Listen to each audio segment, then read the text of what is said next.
Hey everybody! Hi. Welcome back. Welcome back. Hello, Amy Johnson. Hi, Jamie Lyon. How are you? Good. How are you doing? I'm good, thank you. Well, this is so exciting. I know. It is 2021, Yes. and we're on our 16th episode.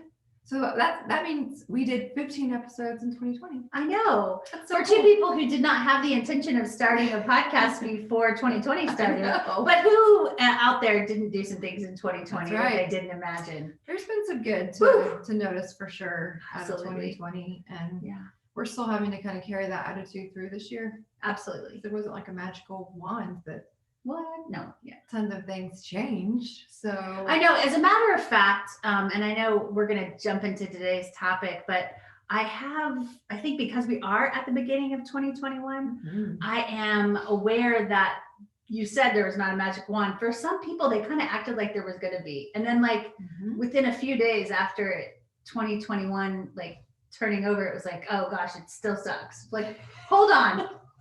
So I think that today's topic kind of comes from that. Absolutely. Like, yes, there's been a lot going on in the world, but we're not powerless. So today Exactly. we're going to kind of dive into why Yeah. we're not powerless. So our topic today is choices. Choices. Oh, so good. I And love being choosy. our choices that we make, how important they are and how they impact ourselves and the people around us and like the ripples that we're making.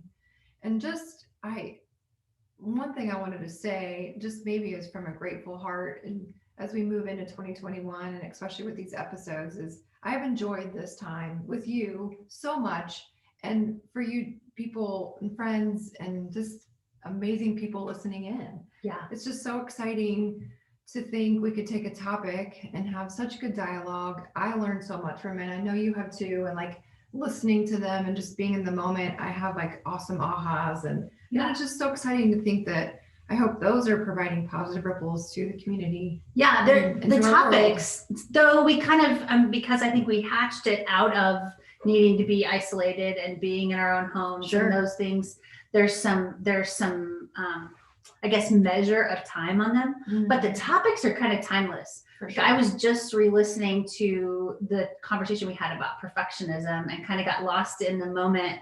And instead of listening to it to edit it for the podcast, I was like, ooh, that's a good tip. I need to remember. Good. Like, oh, I need to know that. I need to remember that in my life. And it's so funny because like I'm a claimed not perfectionist, but man, I have used that dialogue too. Yeah. Like I'll catch myself just not even meaning to feel or want that perfectionism, but it shows up. Yeah. Yeah. So very normal. Yeah. So and also I think this topic too for choices is it's the beginning of the year. Mm-hmm. So okay, we've got resolutions and True. our word for the year, and I think there's so much hype for what choices can I make for this year. I'm going to make changes. I'm going to do this, and I think the biggest reason why we want to do this today is to remind ourselves and everybody else out there that it's the tiny choices, it's the little choices that can kind of manifest and get bigger and then make a bigger impact. Do you want to add to that? Yeah, I mean, I think that's exactly it. I think those small choices do add up. I think there's a responsibility that we have when we enter into this conversation, because I am noticed as tier one. Yes. I'm going to say this is for everybody. Absolutely. And it is. But I think we have learned, our experience has taught us that sometimes we are having conversations with people where they don't feel like they can make those small choices. So true. So I think as we enter into this conversation today, because we are wanting to have conversation that is real life. Real life positivity. Real life positivity. That we acknowledge that if you're listening today and you're like, oh, I really wish I should share this with my friend because this would make a big difference, but I don't know that my friend's in a place where they can choose. Such a good reminder to make small choices that toward goodness, or maybe even, if we ourselves or find ourselves in that position, that I guess I would encourage you, if you know of somebody who you don't know if they're in a place where they can make choices about their attitude or their language or their actions because their mental health maybe not feeling healthy right now, For sure. that you lean in and listen to this conversation. And we have some resources we can put links to, Absolutely. and give resources, but that this is a really good indicator. Yeah. If you can't choose, it's a good time to start looking at, do I need to get some support? Yeah. Or do I need to help a friend get support? Wholeheartedly, and what do I need, and how do I move forward so I can be in a healthy space? And I think mental wellness, and it can be tricky. It's like if you break a bone, it's just on the outside you can see here's a very clear path to getting that fixed, and sometimes our brain can be deceiving or broke, so all the things. So just we take that very serious, and we want to keep the tone light and enrichment and full of enrichment today, but we did want to take some time to make sure we acknowledge that. Yeah, for sure. Yeah. And there's been a lot this year that's been kind of on the rise, so we want to be careful with that. Absolutely. And there's also, I think, that big conversation brings, like, kind of hit me too when we were just even prepping for this, the awareness of, if my brain is healthy and I'm not choosing, but that I could maybe, again, those small choices could kind of lead to that mental state breaking down. Yeah. That kind of hit me, it's like, feels important to talk about that. So yeah, for sure. So that is our what and our why. No. Goodness. So just tiny little things, choosing goodness, but while being real and accountable and taking care of ourselves all at the same time. I think when we talk about choosing tiny things, so like just choosing, I don't know, to change the channel in my brain if I start to get grouchy, if I catch myself complaining, or if I don't want to, using the tool of what's my why here, what am I grateful for, to reset my attitude. It's so small in the moment. Sure. I could get by with not choosing good, and probably no one would even know right away, but it's going to add up.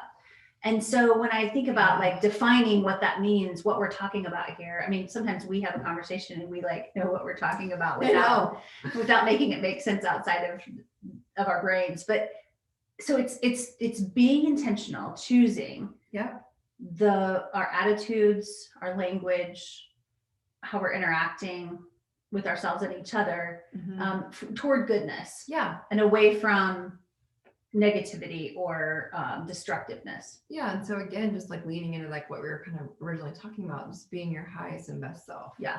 So what feels good, what's going to fuel that? So it just kind of start with that interpersonal connection. Yeah. Intrapersonal connection. And I think that you get momentum, and then people kind of gravitate toward it, and it just it almost takes on a life of its own. And I guess what's coming to mind when I say that is, so I mean, I love kindness.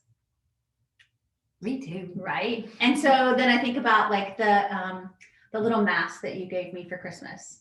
So have to wear a mask, which hides my smile. But now, because you gave me the mask, my mask Jamie gave me says kindness. And so I wear the mask pretty much. That's kind of my mask. So I go to. It's your go-to. And so I've gotten lots of compliments on it. People will just say little things. But yesterday I was in Chipotle.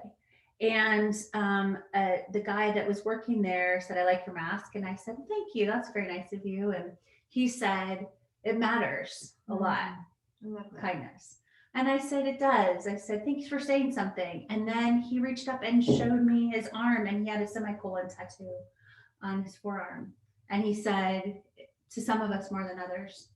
So I think we need that. And I mean, in that little moment that I realized, like, it's not the end of the world if I don't choose to wear that mask. Sure. But that little bit of goodness created a ripple that I can't really predict. I can't really control. At the same time, if I had a mask on that said, I don't even know what about. The middle finger, for example. Okay. Is there a mask like that though? I've seen some good ones. Oh, I didn't even know that. Doozies. Dude, I didn't even know that. Anyway, if I was choosing to send out that vibe, it's not, I mean, that guy might even see that and think that's funny. I don't know. Sure. I would think most people do it to be funny. But I guess the point is there's like a momentum by the choices we make. It's not just affecting me. If I choose kindness, it's affecting everybody around me. Totally. I think Does that make sense? I don't even know. I feel like I just like, it totally does. And I am, my ultimate heart for ripples are to impact people around me. yeah, But I know that if, like for Duke, 'cause I have that mask too. So like Yeah. I know if, and I have one that says love, all the things. Those like Yeah.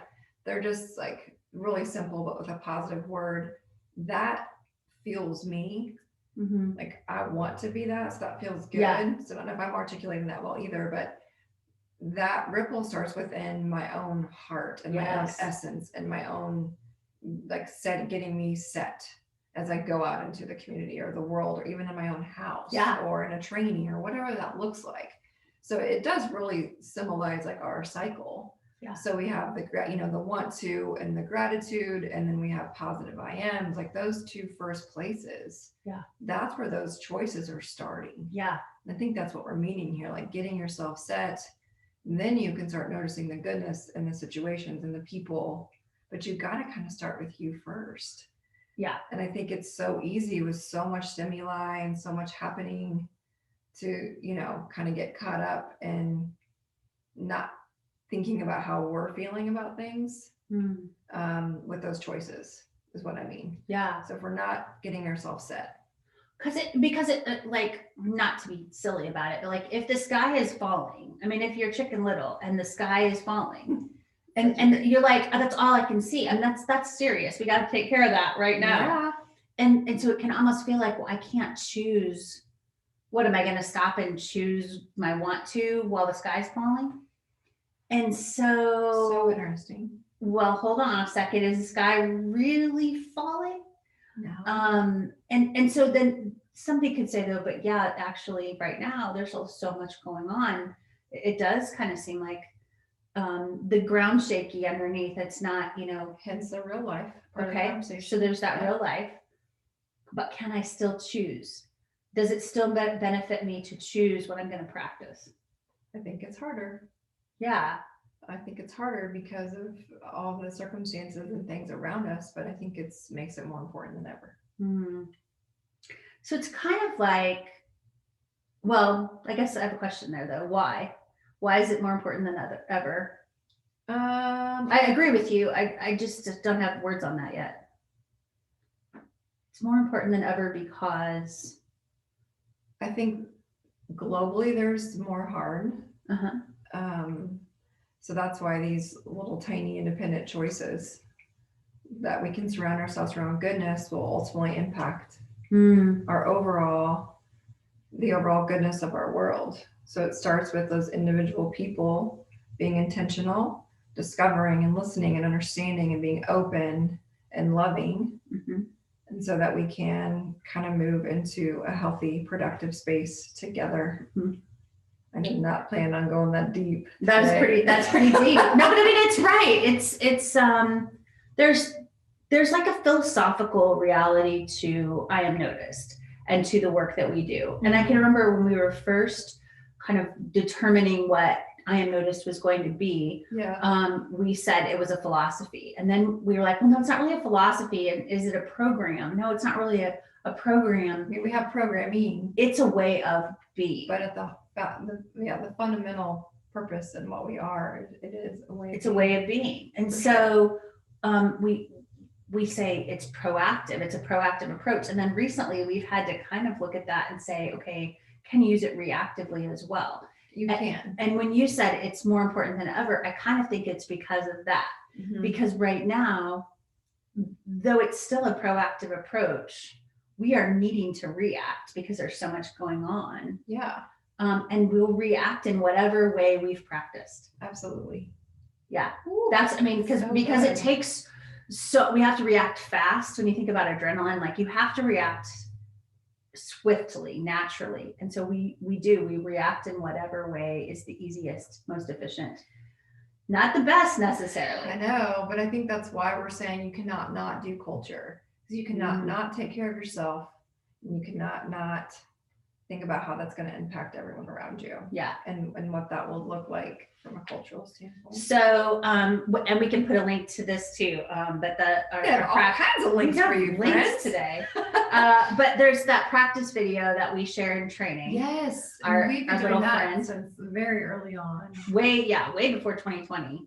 Our little friend saying, "What do you practice?" Yeah, so it's a young man. He's 9 years old. We need to find him in real life. But at the time when he recorded this, it is a video of a 9-year-old prompting questions saying, what do you practice? Do you practice joy in your life, or do you practice a lot of complaining? Because what you practice, you get very good at. Very good at. So he is such a bright light. Mm-hmm. And just when it's coming from the words of a babe, just like this sweet young man, and such a simple reminder, but it's so true. Like, what are we practicing? What are those choices? Yeah. And it's a good testament. Like, if you get really good at practicing hard stuff, you just keep doing it. Yeah. So yeah, these little choices. So if you've practiced worrying a lot, and then really hard stuff happens. Yeah. Not only are you going to worry about it because it's really hard stuff, but you're also really a good worrier. So you're going to do it rapidly, quickly, and it's going to build momentum. And so what do people do, ourselves included, just to create conversation, like when things are really hard and there's like the reality of life, right? You have someone's hurting in your family, or you have a situation at work, or you're dealing with some stuff with your kids. Like, what do you do when the natural thing for our brains to want to do is to go to the worry and to the hard space? Yeah. How do we do that? How do we get unstuck? I think part of why we had this conversation today is for me, and then I want to hear what you would say. My first pause is to remind myself that I have a choice here. Totally. Like, so that comes before even what do I need or what's going on. Like, I get to choose how I'm going to show up here. Yeah. And honestly, though, there have been many times in my life where I've loved to blame circumstances or other people for how I've shown up. There's never been a time where it wasn't me that showed up. Yeah. I just had a conversation with my 13-year-old. Indirectly, somebody kind of said something about him. It was not a terrible insult, but it was enough that it got brought up during dinner. And I was like, that young lady can't hurt your feelings without your permission. I know that's like a silly example, but not really. It was big for him. Yeah. But it's and what you choose to do in that moment. Absolutely. Yeah. And so he kind of was, puffy, like, she's not going to that's not bugging me. But I mean, he was talking about it. So it obviously did. Yeah. So then it's just like, then what will you choose? Yeah. So I think the first thing I have to remember, though, is that I can choose. Absolutely. Because otherwise I'll flip into autopilot, and then it's like, I'm not taking any responsibility. This is just, of course I'm justified in, totally. Like, oh my gosh. So yeah, I'm just thinking of my own ridiculous antics, but like thinking through, like, pausing to say, what am I going to choose here? And that's one thing I love about having put the cycle together in this way that we can share it with other people. That is literally what's happening in my brain. What do I want here? What do I know for sure? Yeah. What goodness can I notice here? How will you receive it? I mean, how does that ripple? It's literally happening in my brain. So you say, like, how do you deal with it when it's hard? That's how. That's the how. So using the tools. That's the practice. Yeah. And so, and I think as simple as noticing goodness for me, one like little example. So I'm trying to be really realistic about how other people are perceiving what's going on. Mm-hmm. Not just even what's going on, because that's kind of perception is reality. Yeah. But when somebody else perceives that something's really hard, or really scary, or really complicated, I want to see that. I want to hear it. I want to acknowledge it. And then I want to be free to still choose. Even though I have been present and perceived what they were perceiving, sure, I still want to choose for me. And so I will run myself through this little mental exercise that is, I see the hard here, and I see the good. And if somebody's just presented a case to me where they just told me the hard, I kind of have to go looking for the good. Yeah. but I have never, and I don't use that word lightly because I'm trying not to speak in absolutes, but I've really never gotten in a situation where I couldn't find something good. Something good. Oh yeah, me too. But if you don't go looking for it, yeah. You won't find it. And so if you don't find it, you can't choose it. Right. Ooh, there's a tweetable or nugget or something. Write that down. We gotta take notes. No, yeah. So to choose goodness, you have to be able to see goodness. So you have to give yourself the invitation to look for it. We're inviting you, friends.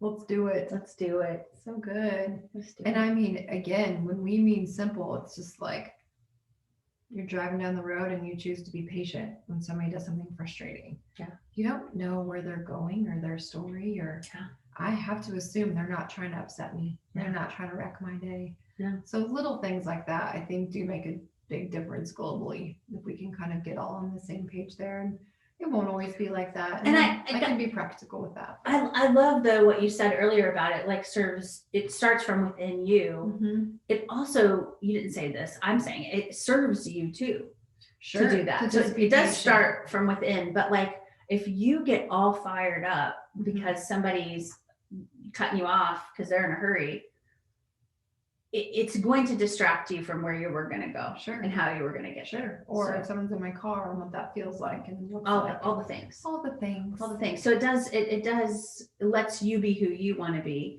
Now maybe you want to be a person who's all fired up and rage on the road, in which case you're going to choose that, but you wouldn't. That's not for you. I personally would not. Yeah. No. Yeah.